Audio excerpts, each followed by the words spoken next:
The Son Goku Red starter deck for the brand new Dragon Ball Super Fusion World card game is probably one of my favorites. It's got a ton of powerful cards and a lot of fan favorites. And today I'm going to give my honest review on the Red starter deck, each card in it, and where I'd rank it amongst the other decks, starting with the leader. Just like many of the other leaders, it has a draw when attacking, which gives you card advantage, and a solid 15,000 battle power, which will allow you to attack many leaders on your turn. However, where things get a little spicy is when you can awaken your Son Goku when you have 4 or less life. When you awaken your Goku, you get Super Saiyan Son Goku with a 20,000 battle power, and it gets to keep its draw 1 advantage when attacking. But on top of that, during battle, you can activate its effect that activates once per turn and choose another one of your battle cards and give them 5,000 plus power during that battle. Now, this isn't a absolutely busted ability, but it's also not terrible. The downside is when you compare it to other abilities from other leaders and other starter decks, but we'll talk about that later. For now, I'd say this is a great leader for players just starting off with the game.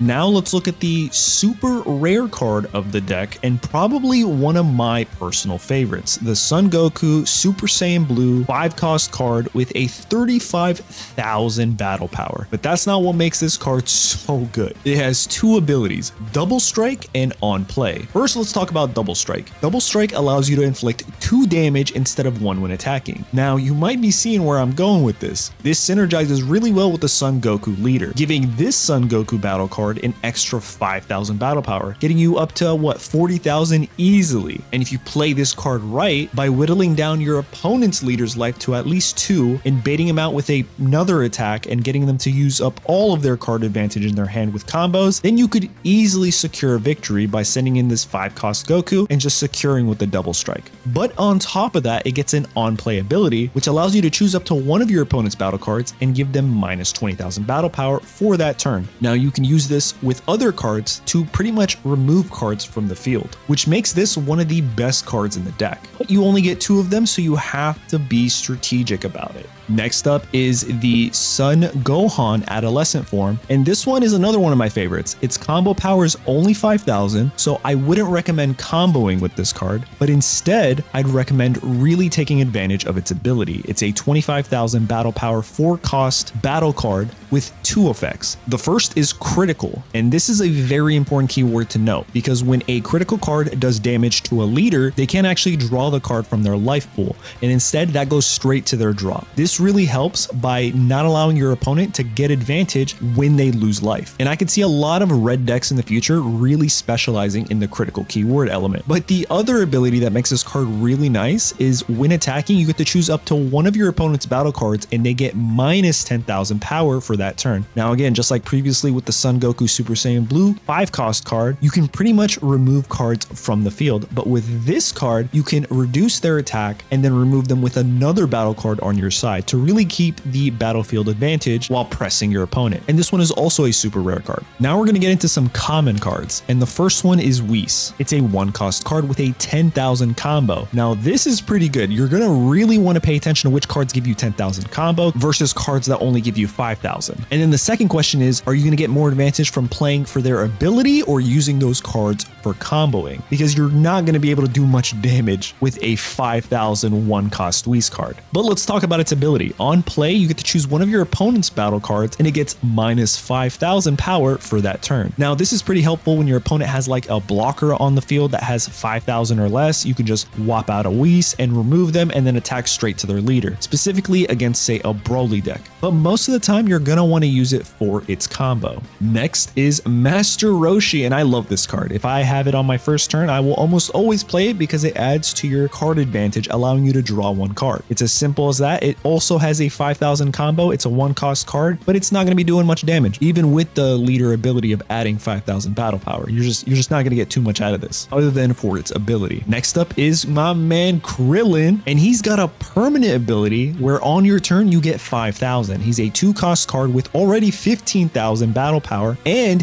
he's a 10,000 combo. Now you're probably already doing the math, but that means on your turn you have a 20,000 battle power Krillin for only 2 cost energy. On top of that, if you have an awakened Awakened Son Goku leader, you can easily get Krillin up to 25,000, which will hit any of the opposing leaders regardless of what form they're in, awakened or not. Now that's just saying if they decide not to combo. So this is a pretty strong card. And the second ability on Krillin is you get to draw one card from your life and put it in your hand. But you get to choose. You don't have to do it. It's a choice. So if you're down to one life, you probably don't want to activate this ability. But it's really cool that you get to choose this. Next up is the Supreme Kai, which is called Shin. I'm not sure why. I guess that's his real name. I always just call this guy Supreme Kai. Who else knew his name was Shin? Pat yourselves on the back. But you're almost always never going to want to summon this card. It's a 7-cost card, and I think they do it on purpose. I don't know. Maybe I could be wrong, but you're almost always going to want to activate the super combo auto ability on your opponent's turn, where it gives you 20,000 plus combo to help you dodge a lot of attacks, pretty much just stay alive. And you get 4 of these maximum in your deck. So you want to use them to your advantage. You don't want to use them to charge your energy pool. You don't just want to use them willy-nilly, and you definitely don't want to deploy them. But then again, I don't know. Maybe I'm wrong. Maybe there would be a reason in the future to actually deploy them. But as for right now, you only want to use them to defend for super combos. Because if you use it offensively, you don't even get the extra 10,000 combo power. You only get your regular 10,000 because the ability only activates on the opponent's turn. I found that out the hard way. Man, reading's hard. All right, moving on to Android 17, a 3-cost card, 10,000 combo with a 20,000 battle power. I like this card. I often don't play it, and I just use it mainly to charge up my energy pool or even use it for comboing, but it's got pretty good abilities. Again, similarly to Krillin, on play, you get to add 1 card from your life to your hand, and it has a permanent ability where on the opponent's turn, this card gets plus 5,000 power, making it 25,000. Next up is Android 17, who is a 2-cost card with a 10,000 combo and a 20,000 battle power, but that's pretty much it. Ooh, we got Tien, and I love this card. It's a 1-cost card at 15,000. So if you want, you could really start hammering at your opponent's leader from the get-go. However, what I really like about this card is its 10,000 combo. That is so good to have. You can just hold these in your hand, and when you need them, you can just combo to survive a rush of attacks. Definitely one of my favorite cards, and I feel like you just get so much value from the cost of this card. Next up is Piccolo, 25,000 battle power, which is pretty nice for a 3-cost card, and it also gives 10,000 combo. But that's pretty much it. There's no extra abilities. However, this is a card that I do find myself playing as a battle card because it's just such a high battle power, and you could really force your opponent to waste a ton of cards to combo and survive. So a great card to feel things out on the field. All right, now we're moving on to Beerus, and I love this card. Again, like I said, critical cards are probably one of my favorites for the red deck archetypes. This is a 3-cost card with a measly 5,000 combo. So you're probably not going to want to combo this. However, it has 20,000 battle power. And again, it's a critical ability, but it also has the second ability of when it's attacking, you get to choose one of your other battle cards and it gets plus 5,000 for that turn. And as you can imagine, this synergizes so well with the Son Goku leader when it's awakened. For example, we can go back to that Krillin card. You're easily giving it plus 15,000 on that turn. So Krillin becomes, I believe, 30,000 battle power for a single turn if it's being synergized with this Beerus card and the awakened leader Son Goku. So that's just, something to think about. Next up is Frieza, 30,000 battle power, 4-cost card, plus 10,000 combo. Pretty nice, not gonna lie to you. This always goes into my energy, especially if I'm starting off with this in my hand. I'm almost never going to play this card unless I have a huge advantage, and I'm like, you know what, why not? Let's get some heavy battle cards on the field. But mostly it's just for charging and comboing battle power. And our last battle card of the deck is another critical card. This is a 2-cost Vegeta, 15,000 battle power with a plus 10,000 combo. Now, when I first started playing this card, I would play it and just eagerly get excited because I can crit my opponent and pretty much waste one of their life cards. However, I noticed that the 15,000 battle power often leaves this Vegeta susceptible to either just getting crushed and KO'd the next turn or forcing me to waste other cards in my hand to combo and keep this guy alive. So I'm kind of on the fence with this one. Maybe if it was just like 5,000 more battle power, it'd be really good. But for a 2-cost card with crit, it's pretty good. I'm not gonna lie. It's a pretty good card.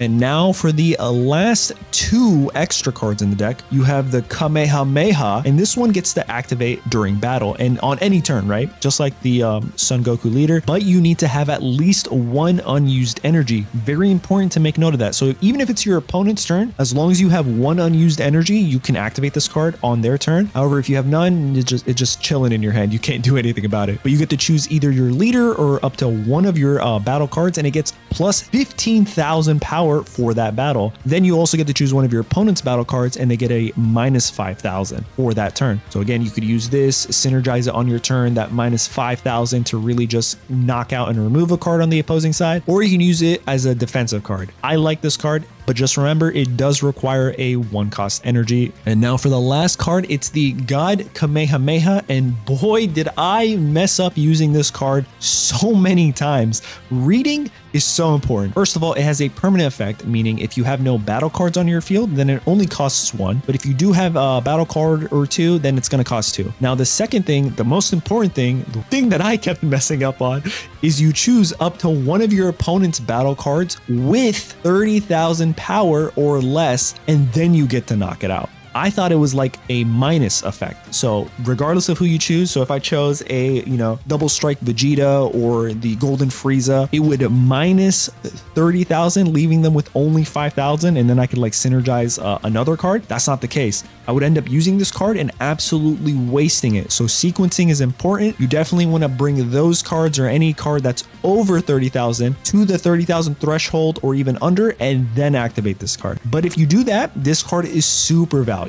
Now, as far as this deck with the leader, I think it's probably one of the best starter decks, mainly if you're just starting the game and you want to learn the rules and you genuinely want to just have a good time. I'd say one of the best decks. However, based on just the leader ability alone, I'd say it's probably, now don't chew me up in the comments, but probably one of the lower tier leaders out of all 4 starter decks. And that's mainly just because I'm comparing it to other leaders like Frieza, like Vegeta, who has the pros and cons, and then Broly, right? Who also has their pros and cons. That's not to say any of these leaders are bad, just comparatively, they're not as good as the other ones. I personally think they're all amazing leaders, and these decks are really well balanced. But that's pretty much my honest review for the Son Goku Red starter deck. Let me know what you guys think in the comments down below, and don't forget to hit the like button and subscribe to the channel for the other starter deck reviews. But that's pretty much it, and I'll see you in the next one.